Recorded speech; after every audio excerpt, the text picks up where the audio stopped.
Right, this is like my fourth attempt now, which doesn't sound that bad, but the last one I spent half an hour filming it.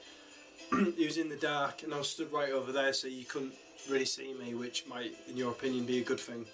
I'm going to try and do a quick 10-minute video, okay, on things for next year. You're going to be making resolutions, you're going to be thinking of ways that 2015 can surpass 2014. I've already started thinking of what shit I want to do next year differently to this year. I'm really excited about it. I'm nice and focused, okay. So yeah, let's do it, alright. 2015, let's fucking have it. So, just some ideas on what you can look at in your life, what you can potentially change. Some of it's obvious, some of it not so obvious. First thing, obviously your fitness is number one. How have you felt this year? Have you felt sluggish a lot of the time? Have you felt lethargic? Have you put on weight? Have you lost weight? Blah blah blah. Your body composition, are you happy with that? Think about your fitness for next year, okay? I'm not just saying that as a personal trainer and that I want clients. Your body is extremely important. If you had a Lamborghini car, you wouldn't put loads of sugar in the tank. You'd want to put good stuff in it. So make sure you're eating reasonably, balanced, and think about your fitness as well, okay? I don't just mean get fit, go and run 10 miles a day. If you come to me or a PT, we can break it down for you, okay? Your fitness is extremely important to you. December, go for it. Eat loads of sweeties, drink loads of fucking booze. I'm not saying hit the crack pipe or anything, or like, you know, start shooting up like, oh, that's so good. But enjoy your December, okay? But think about the new year, what you want to change. If you eat loads of bread and you get a lot of digestive discomfort, then stop eating bread. Little things like that. We know what's bad for us, so address your fitness, your mental fitness, your physical fitness. They go hand in hand. They can't work properly unless the other one's in decent nick. So number one, fitness, okay? Number two, another important thing you might want to think about is your career, okay? So a career-based resolution for next year. Earlier on this year I left a job. One day my boss just said to me, you don't seem to be into it. I said to him, I'm not. I find it boring, it's not fulfilling, I don't want to be here anymore. He gave me the option to leave straight away, which I did. I was jobless for a couple of months. You know, I quite liked that, to be honest. I just did a bit of PT and took some time off. It's good to do that sometimes, if you can, like I can. I got a new job, which is arguably better. But your career, you spend a lot of time around the people that you work with, more so than you do your partner and your family. You've got to pay the bills, you've got to, you know, make that papes, you know. But if you're not enjoying it, if you resent coming in on Monday, if you find it stressful, find a new job. You can either quit, tell your boss to suck your balls, say fuck it, it's a shit job, I'm done. Or you can approach it in a bit more mature way, which is something I don't do often, and you could look for a job while you're at your job. So you do have time to look for another job, and there are other things you can be doing. If you're not skilled about doing anything else, make yourself more skilled. You can do it. We are privileged, we have access to night classes. You know, you can find the time. If you really want something, if you really want another job, if you really want to go to the next stage, you will move job or make your current job, you'll approach it with a different attitude. But think about your career. Are you totally happy?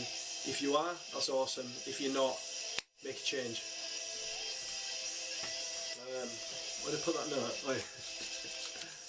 I've got the August Burns Red Sledding Hill album on. It's so good. It's like Christmas songs but with breakdowns. It's quite moshy. Moshy? Yeah, it's wicked anyway, check it out. Number 4, so you're identifying areas of your life that you want to change for the better. So a massive tool that you can use, massive tool, it's chock full of innuendos this video. A massive tool you can use is visualization, okay? So the first thing is deciding what you want, and then the next thing is how are you going to go about doing that, okay? So you've got a plan, you've written a list of what you want, you have to visualise that coming into fruition as well, okay? Good example, the job I have now, I visualised smashing both the interviews. I did the research on the company, the industry I'm working in, and it played out just like in my head. I smashed the interviews, I got the job. I knew I'd get offered the job. I don't think it's me being cocky, I just think I really was prepared and I visualised everything that I played out in my head. also I did physically, so it manifested itself in interviews. The band, Honour Your Pain, a lot of the stuff I visualised happening did actually happen. My guitarist Ash put a lot of work in, but we all contributed. I visualised playing with bands like Knuckle Dust, TRC, Madball, Trapped Under Ice, and that's exactly what we did. I visualised playing in Europe, and there was one gig where we played to a couple hundred people in Budapest in Hungary, and it's probably the best gig I played in that band. If you'd have told me a few years ago I'd end up doing that, I'd have said that's crazy. How can I do that?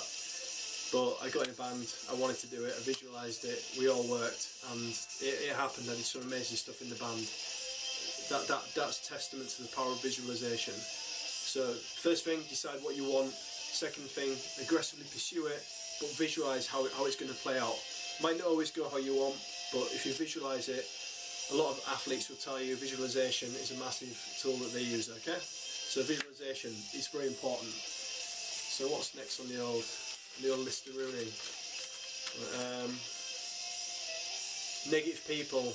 I'm quite preachy about this one, I know. And if you're a negative person, it doesn't mean that you're bad or anything, or you're going to go to hell, which I don't believe in anyway. But for the sake of this, let's just pretend there's a hell and a heaven, you know. It don't mean say if you're very positive that you're going to go to heaven, or, you know, all that stuff. It doesn't make you a bad person being negative, but it can have a bad effect. It obviously has a bad effect on your life, and it can impact other people's lives as well, okay? If you're perpetually negative, if you're one of those people that comes down on Monday morning at work and you're like, oh, I can't fucking do it, I can't be arsed, I hate this, I can't be bothered. Oh, did you see that cunt on TV last night? Oh, did you see so and so on I'm a Celebrity, get me out of here? Oh, did you see Katie Price on fucking Hungry Homeless Handjobs Part 9, hosted by Davina McCall? You know, if you start your days off thinking negatively, and again, I'm living proof of this, if you think negatively, your life will turn to shit. The darkest period of my life was when I always thought there was something horrific around the corner. Something bad was coming, I wasn't going to achieve anything, and guess what, I didn't, and stuff did get worse. So when I started reading more about just having a positive mindset and, you know, all that hippie stuff that us positive people read, my life started to become better, okay? It's no coincidence. If you have negative people in your life, we have to put up with some people we don't. The people we don't have to put up with, if they're dragging you down, discouraging you, say, oh, Slingy Rock, I don't want to hear this shit anymore, I don't want you in my life. You only need people that will encourage you, okay? So if you do that next year, surround yourself with positive people. If you don't already, of course, you'll reap the benefits. What's next? I'm trying to go through these really quickly because the battery on that camera is gonna cease to exist. That's why I'm doing it like a madman. Right, passion. What are you passionate about? Okay? Most people, if you ask them that question, know exactly what they're passionate about and they can answer it straight away. A lot of people can't, doesn't make them bad, but if you're not passionate about something and you feel like there are gaps in your life that you need to fill, then try stuff out. Try salsa dancing, try baking cakes or something, or, you know, get into politics more if you feel you need to. But try and have something that when you're not working, something you can unwind with, something you can enjoy, something you could potentially turn into a full-time career. So figure out what your passion is. If you know what it is, immerse yourself in it. Watch YouTube videos, listen to podcasts about it, talk to people who are already within that field, okay? So decide what you're interested in, become well versed in it, okay? It's a very attractive quality when someone's just very passionate about something. Even if it's something that small, like, you know, UFC, I'm very into that, passionate when talking about it. It doesn't have to be something major, just find something you're passionate about. And those gaps that you feel sometimes people need to, you know, I need something else in my life, that could be it. You know, that could be the next key to happiness. So, you know, find out what your passion is and go forth. The media, okay? We live in very unique times, as Joe Rogan said on a video recently, where you can choose exactly what you put into your mind, okay? So I don't really watch the news much. I keep on top of it. When something's happening that I need to know about, I keep on top of it. But I don't like to start my day watching the news because I don't like to start my day listening to tales of people being shot, people being stabbed, people being raped, politicians robbing us blind, terrorists coming to get us, Someone beat someone up with a chicken sandwich the other day, McChicken sandwich. Not that that matters whether it's a McChicken sandwich or a normal one. Nickelback released a new album recently. I was distraught when I heard about that. So I choose not to read trashy newspapers. I don't read shit chat mags. I don't really read Zoo or Nuts because a lot of it's just dirge. It's like junk.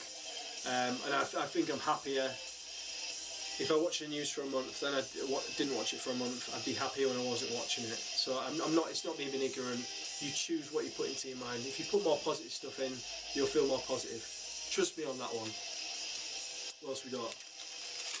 Oops, just ripped it. Try meditation out. I did a course recently this year. It's meditation and self-inquiry. And with the thing with meditation is it's very easy to find out about. It's very easy to find out about, to put it into practice. You only need 2 or 3 minutes a day. Put some headphones in. This is how I do it. Put some headphones in. Put some relaxing sea sounds on, or fucking Enya or something. Yeah, I listen to Enya. Like what? So what? I like Enya. And just relax. Take a few minutes of each day, or 10 minutes, or 20 minutes if you want, to meditate. Concentrate on your breathing. Try and empty your mind, and just don't think about other things that may be stressing you out. Give meditation a go. Download an app on your phone and gradually build up and get better at it. Again, let me know if you try that. Let me know how you feel. I guarantee you'll feel better if you just do a few minutes a day, okay? Especially around hectic periods such as Christmas.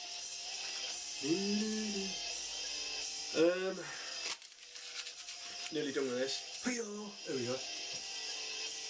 Second from last, Joe Rogan recently said in the video, be the hero of your own movie. So if you imagine that your life is a movie, I do love my movies, as you probably gathered. You are the main character, so imagine you're watching that film of your life. And do what you'd like to see the hero in a film do, okay? So if you do hate your job, then quit your job. If there's someone that you need to tell to do one, then say fuck off, I don't want you in my life anymore.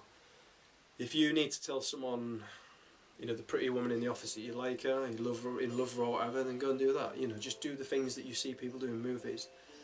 Try not to let life get too mundane. Do outlandish things sometimes, as long as, within reason, you know, I'm not saying fucking turn up to work completely naked, covered in, like, you know, KY jelly or anything. I hope someone does that now, though, listening to that, because that'd be well funny. As long as you film it and put it on YouTube. But just take risks now and then, you know, just say fuck it now and then.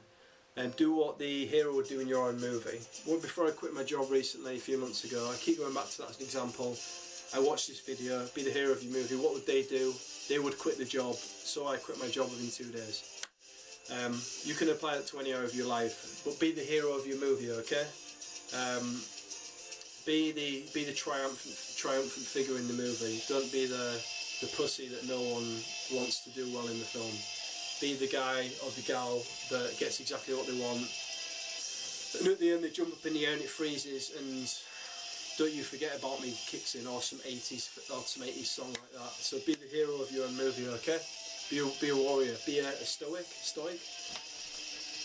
And what was the last one?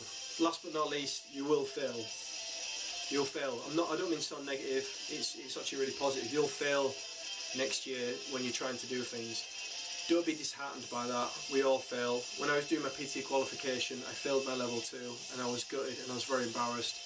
But I looked back at it and I didn't approach it with the right mindset. I was cocky and I thought I'd just pass it because I've been going to the gym for a few years. I failed it.